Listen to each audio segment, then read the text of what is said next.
start this now. We seem to be having a couple technical difficulties with Helene joining us, so but we'll be on shortly.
Okay, so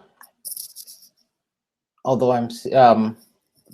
it looks like for whatever reason the system doesn't want to let Helene in, so I suppose I'll just start this on my own in just a moment.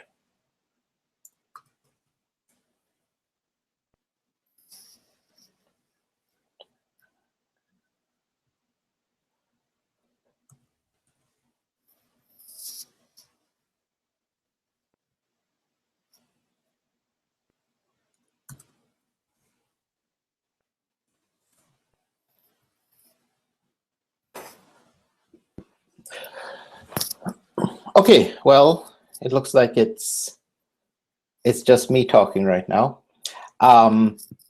So welcome to the third week of our Wikipedia seminar.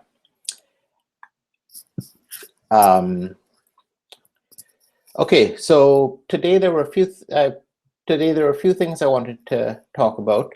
For some reason the system isn't letting Helene in, so it's just me today. And there, I hope things are going well with your work, with your editing so far. So a couple of things I wanted to talk about today. The first thing I wanted to talk about was how do you move your sandbox article into main space? So by now you have probably been working on an article for a while. You may have been doing it in a sandbox. So what next? How does it go public? How does it get there into the public view? First question always is, how do you know when you're ready for main space?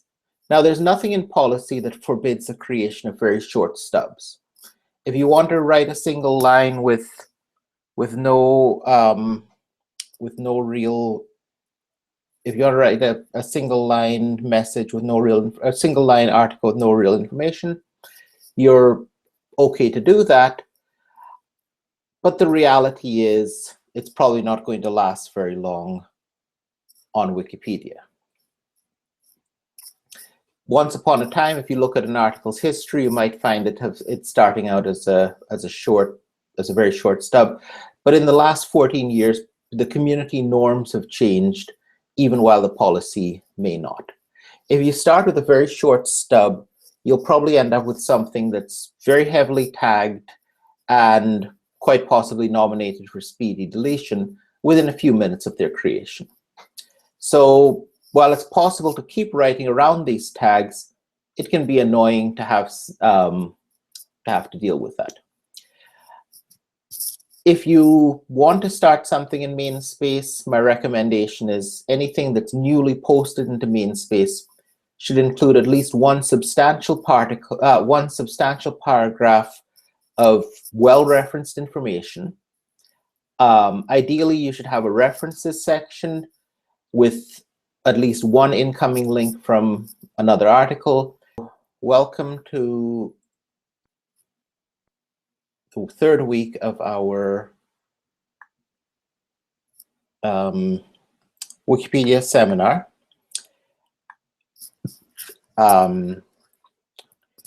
Okay, so today there were a few things I wanted to talk about. For some reason the system isn't letting Helene in, so it's just me today. And there, I hope things are going well with your work, with your editing so far. So a couple of things I wanted to talk about today. The first thing I wanted to talk about was how do you move your sandbox article into main space? So by now you have probably been working on an article for a while. You may have been doing it in a sandbox. So what next? How does it go public? How does it get there into the public view? First question always is, how do you know when you're ready for main space? Now, there's nothing in policy that forbids the creation of very short stubs. If you want to write a single line with no real, if you want to write a single line message with no real, a single line article with no real information, you're okay to do that. But the reality is, it's probably not going to last very long on Wikipedia. Once upon a time, if you look at an article's history, you might find it's starting out as a very short stub. But in the last 14 years, the community norms have changed, even while the policy may not. If you start with a very short stub, you'll probably end up with something that's very heavily tagged and quite possibly nominated for speedy deletion within a few minutes of their creation. So while it's possible to keep writing around these tags, it can be annoying to have to deal with that. If you want to start something in main space, my recommendation is anything that's newly posted into main space should include at least one substantial paragraph of well-referenced information. Ideally, you should have a references section with at least one incoming link from another article. You should have at least one category added to the article, and info boxes should be included if they're appropriate. These things aren't absolutely required. What really matters is writing well-referenced content, but there's something that new page patrollers are likely to notice, and if they're there, they're more likely to assume that you know what you're doing. Like the famous example of Ford Prefect's recommendation why you should always have a blanket in the Hitchhiker's Guide.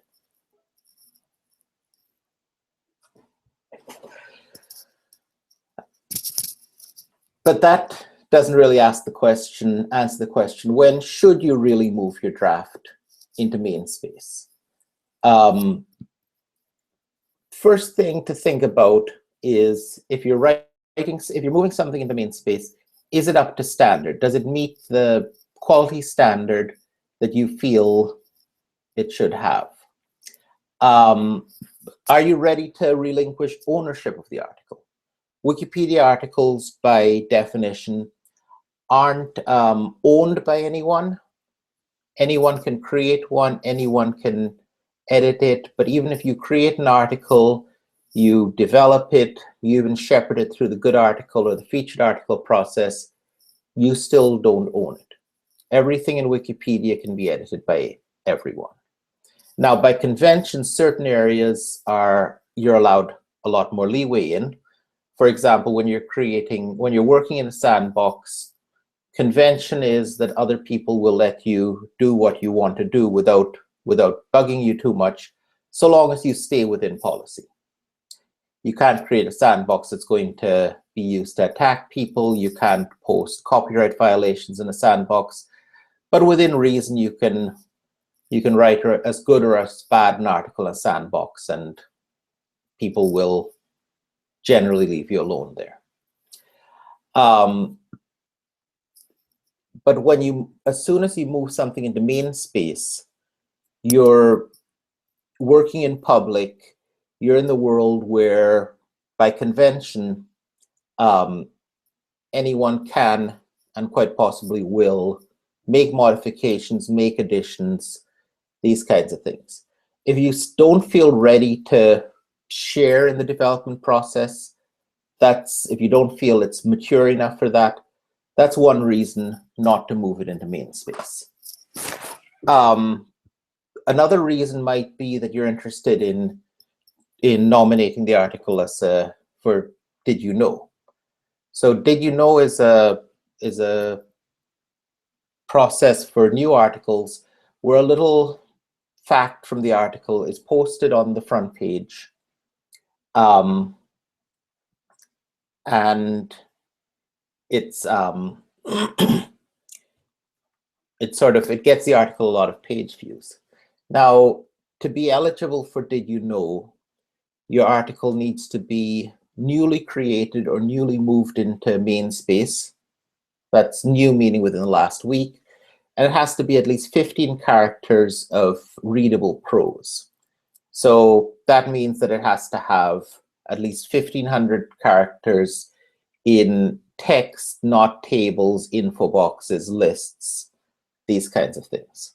So if you've created a draft that's just a little short of that, but you think that with that you will soon bring it up to that level, you might want to hold off until you can get it over the bar so that it's new enough.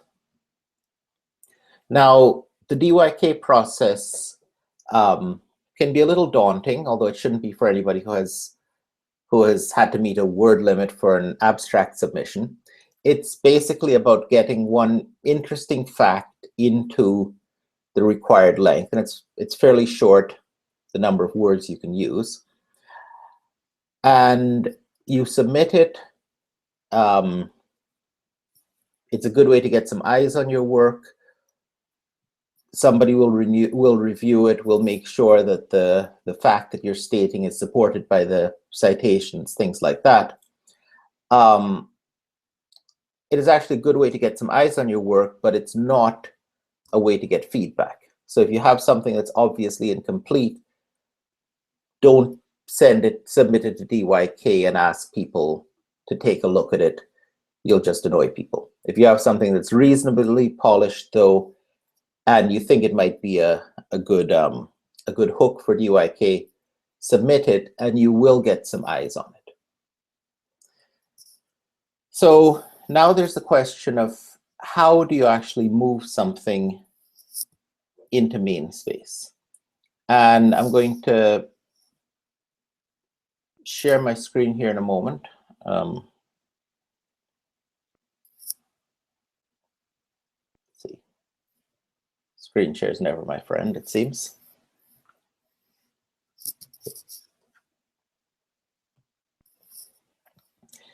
Okay, so if you're going to be moving something into main space, what you want to do is you want to move a page. Now, I have a little sandbox here. This is my automatically created sandbox. And let's say I was ready to move this into main space.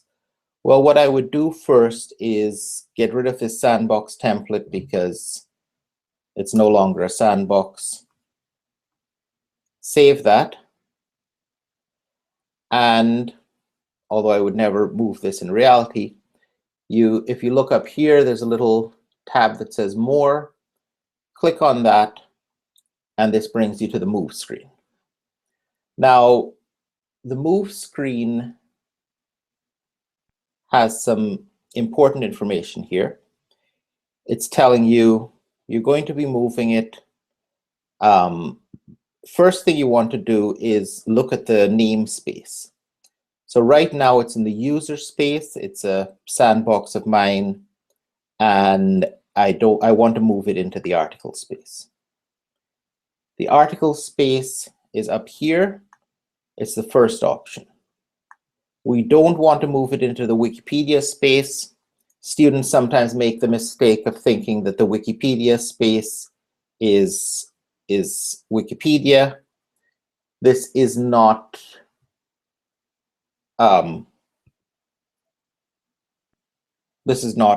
where we want to go. We want to go to the article space.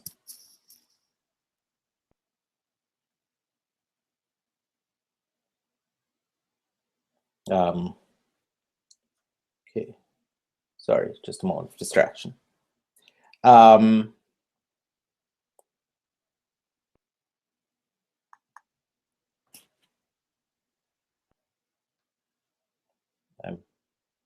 completely messing up now. Let me just stop this for a second.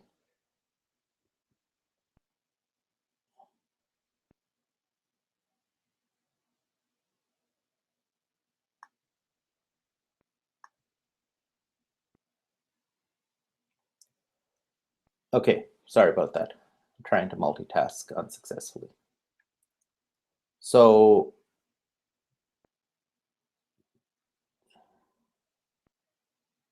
here we are. You want to move it into the article space. You want to give it a name that's meaningful. So something, and you want to explain your rationale for moving it. And then you just click on Move Page, and you have moved your page into a main space. That is the standard way of doing it. It's fairly easy, and as long as you're sure that your article is up to standard, it's the best way to go. Now, another alternative, which I don't recommend, is to use the article for creation process. So the idea here, let's go back to this, is to click on this submit your draft for submission, submit your draft for review button, and that brings it into the AFC process. I don't recommend it because, for one, there's a backlog of several months. So articles can languish for a long time. This can languish well beyond the end of a class. And the end result is that you have, by the time somebody reviews the article, says, well, you need to make these changes before I can accept it, the student is long gone, and the changes never get made, the article never gets approved.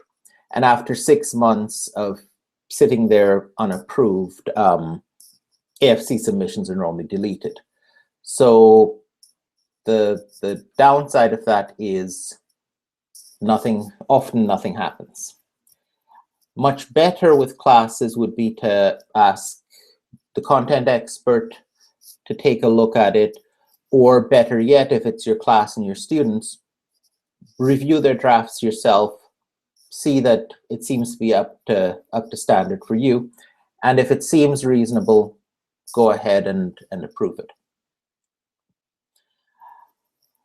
So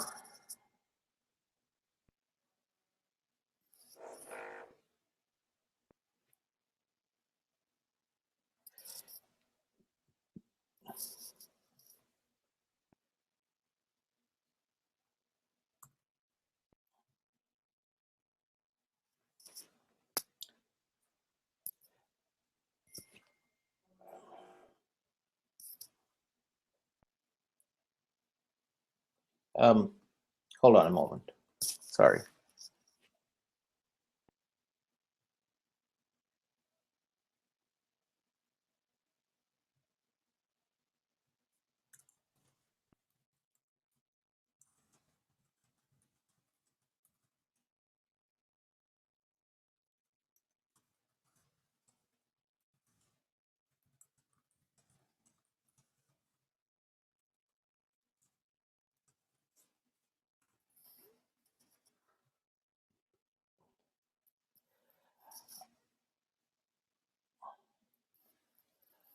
Okay, so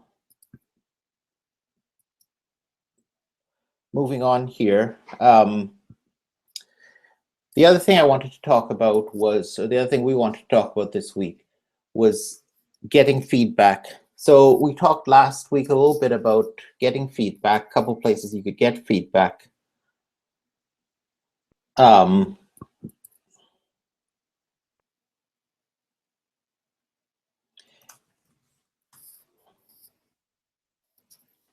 And I would recommend the first place to look is the notice boards.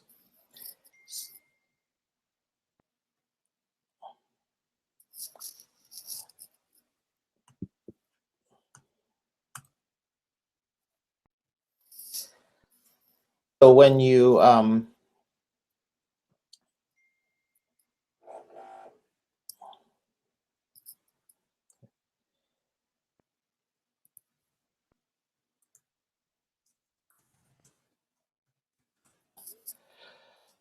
sorry about these breaks. I'm still trying to sort out what's going on, and unfortunately, I don't have the expertise when it comes to Google Hangouts to solve the problems. Okay, so getting help. Where are you going to get feedback? Last week you mentioned a couple places that were good. The Tea House was one good place. When you've and another place would be the Wiki Project. In this case, probably Wiki Project Psychology. Talk page of the article you're working on. Another good place to get feedback, to get responses from people. The problem with these is, other than the Tea House, none of these are places that you're guaranteed to engage with anyone. The Tea House, you're going to engage with someone will respond, but they may know very little or nothing about the content area. The Wiki Project is not the most active, so you may or may not get feedback there. The talk page, again, the article talk page, assuming you're not creating a new article, is maybe a great place to get feedback, but again, it may be some place where nobody has much to say. But you can always hope for the best. Now, sometimes though, you have problems or you have questions that are not content specific, but they're topic specific. So let's say you have a media copyright problem. Let's say there's somebody else on the editing the article who's using it to promote their company. You have somebody who you think is being unacceptably rude, something like that. Where can you go to help? Okay, where can you go for help? And the best place for this is Wikipedia's large collection of notice boards. There's a page here, Wikipedia notice board, and you'll notice here these little shortcuts. These are always useful to look for. So the notice board page is basically about notice boards. It's about getting help. It gives you suggestions for how to post a good notice, how to post a reasonable notice. And then here's a list of notice boards. So big problems, there's an admin's notice board, incidents notice board, edit warning, vandalism, if you have somebody posting a lot of nonsense into an article and you want some help with that. Bureaucrats, you're unlikely to have need for bureaucrats or arbitration. But the OTRS notice board might be of interest if you have an article, if you have an image and you're trying to figure out how to get permission to use it, or how to document the fact that you got permission to use it from the copyright owner. And scroll down, there are lots of others. There's also a category of notice boards. So this is category Wikipedia notice boards. these are both places where you may be looking for help.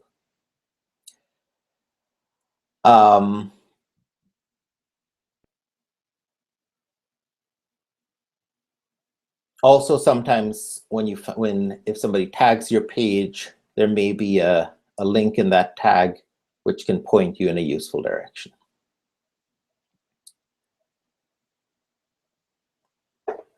OTRS, okay. OTRS is, it's a good question. I'm not sure what it stands for. So OTRS is the Volunteer Response Team, open source ticket response system. Now, so it's one of these acronyms that you learn to use and you don't really know what they are sometimes. So here it is. If you want to verify permissions, if you want to get help, so there's explanations here for how you do it. The most common place you're likely to use this is for media permissions. So you'll probably use the version on Wikimedia Commons in that case.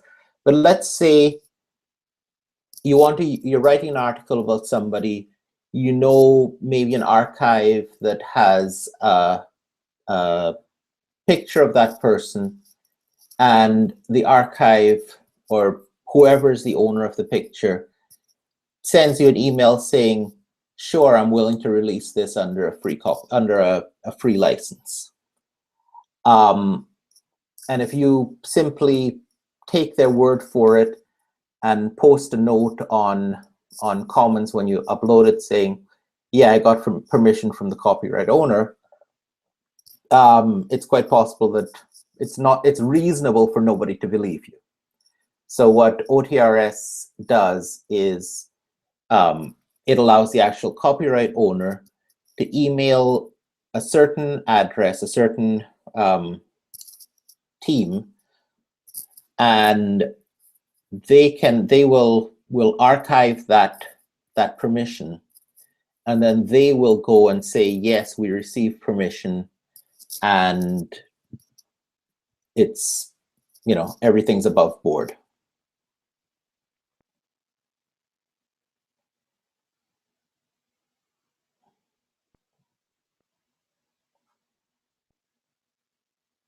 Not a good sign. There's a long backlog here.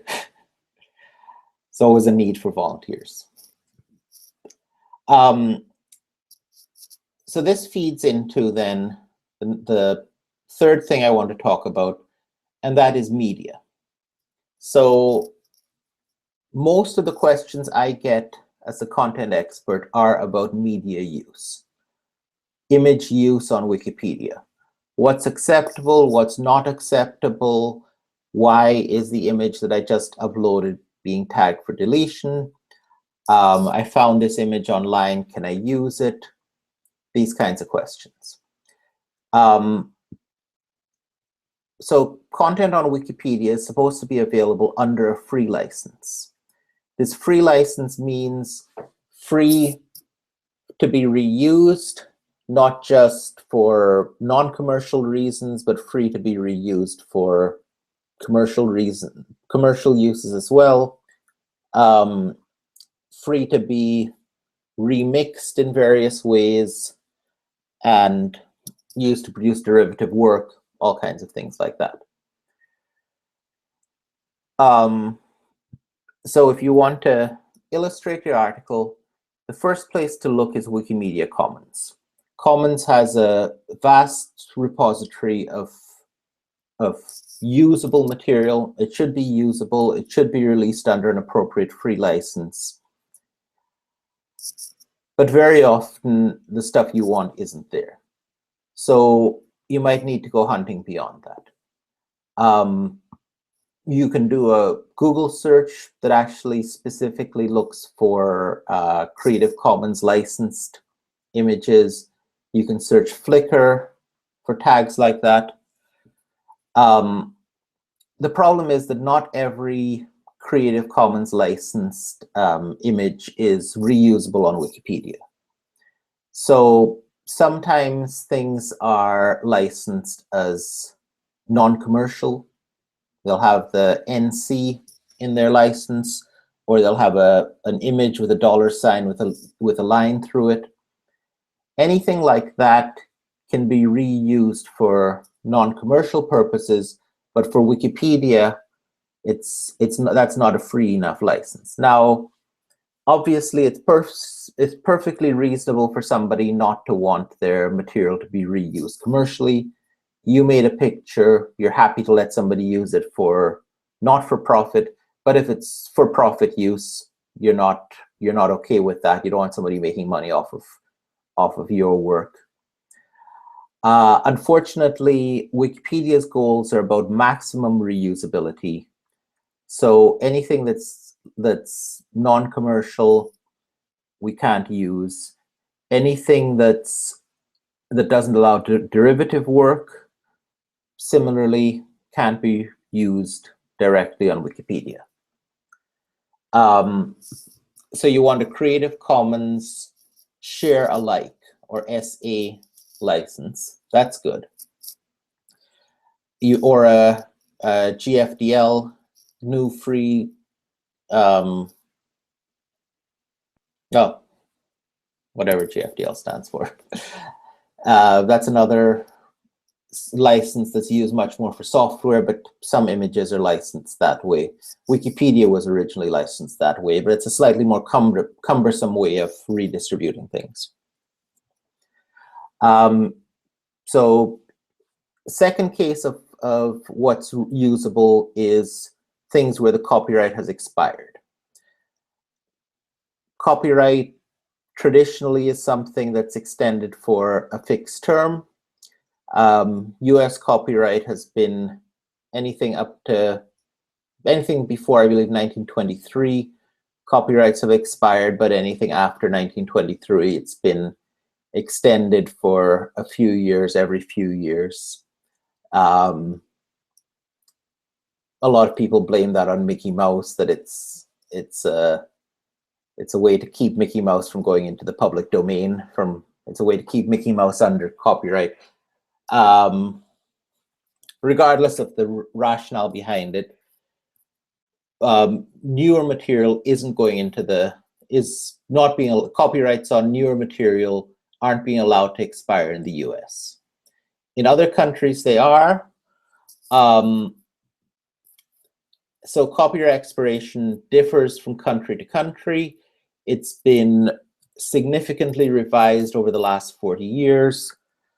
So if you find something that's old, say less than 100 years old, that was published in the last 100 years, it's best to ask.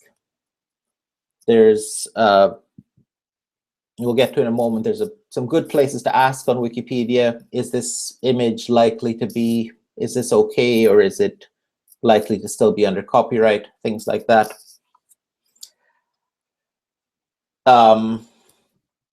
Now, US government documents and things produced by the US government are not subject to copyright, so they are automatically released into the public domain. Now, in a copyright context, public domain does not mean publicly available, like people often use it. It specifically means no longer subject to copyright or not subject to copyright. So the US federal government, when it does something, it releases it into the public domain. Any US federal government employee doing something as part of their normal duties, this should apply. If they're doing it on their own time, that's different. State governments have their own mix of regulations. Other governments have regulations of their own. It all gets pretty complicated. But US government material is often a good place to look for usable stuff as well.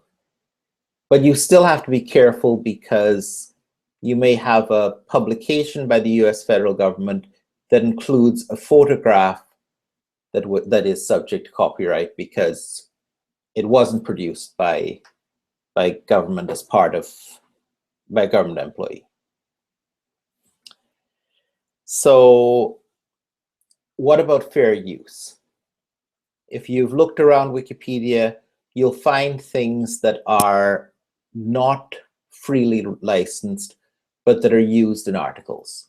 You'll often find book covers, you'll find album covers, you'll find pictures of people, older pictures of people, historical photographs, and they are used under fair use. So fair use is, in the US, it's a permitted infringement of copyright for certain specific uses. Commentary, scholarly use, teaching, these kinds of things. Now, if you use material that's non-free, first thing is you can't upload it to Commons. It has to be hosted on Wikipedia itself. Makes things a little more complicated.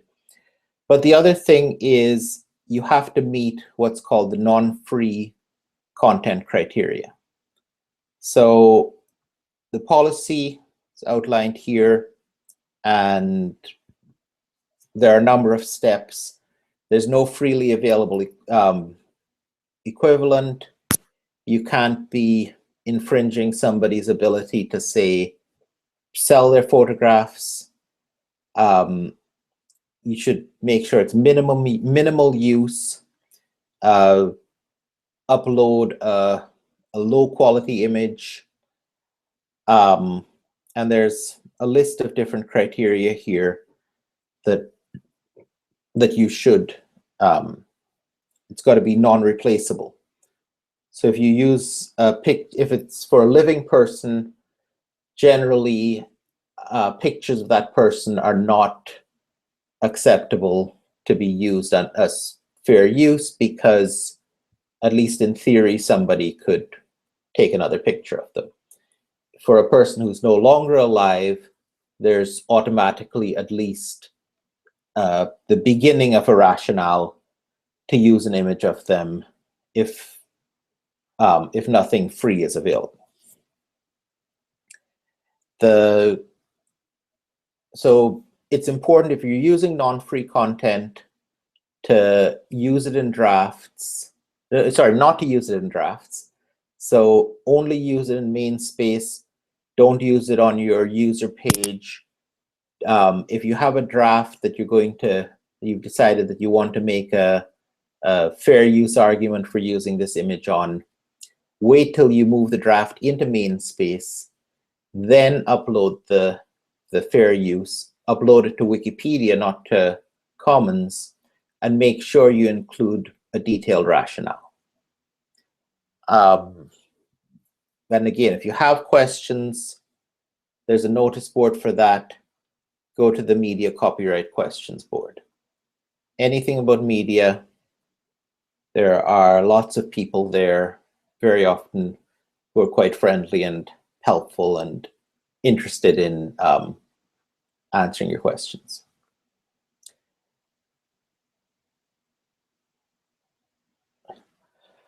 Okay, so that's what I have to talk about. And does anybody have questions? Anybody have anything they want to bring up? The Q&A, I can see the Q&A. If you want to type a question into there, there's a short lag, but please do. And again, I apologize for our technical difficulties.